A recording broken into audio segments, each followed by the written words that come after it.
Italy প্রতিনিধি আসলেমুজ্জামান, Saudi আরবের Jeddah প্রতিনিধি হানিফ সরকার উজ্জ্বল ও কাতার প্রতিনিধি গোলাম আল আকাশের পাঠানো তথ্যচিত্রে প্রবাসী সংবাদ জানাচ্ছেন সামদানি প্রত্যয়। ইতালির ভেনিসে মাদারীপুর জেলা কল্যাণ সমিতির আয়োজনে গ্রীষ্মকালীন মিলন মেলা অনুষ্ঠিত হয়েছে।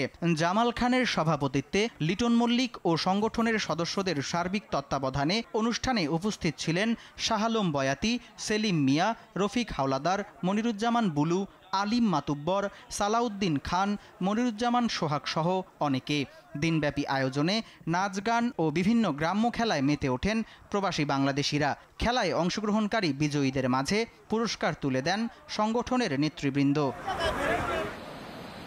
খালেদা জিয়ার রোগমুক্তি ও তারেক রহমানের সুস্থতা কামনায় দোয়া মাহফিল করেছে সৌদি আরব পশ্চিমাঞ্চল বিএনপি শাখা।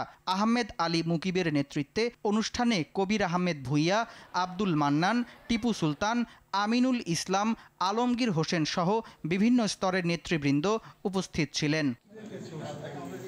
কাতারে নিযুক্ত বাংলাদেশের রাষ্ট্রদূত মোহাম্মদ নজরুল ইসলামের সাথে সৌজন্য সাক্ষাৎ করেছে বাংলাদেশ জাতীয়তাবাদী দল বিএনপি কাতার শাখা। এ সময় উপস্থিত ছিলেন শহীদুল হক, মোকারম আলী চৌধুরী, সালেহ আহমেদ খোকন, দিলীপ কুমার ছোটন, কামাল উদ্দিন, দিদারুল আলম আরজু, মেজবা উদ্দিন রনি, আরিফ বাবু, মনসুর উল্লাহ রাশেদ সহ অনেকে। সামদানি প্রত্যয়, আর টিভি।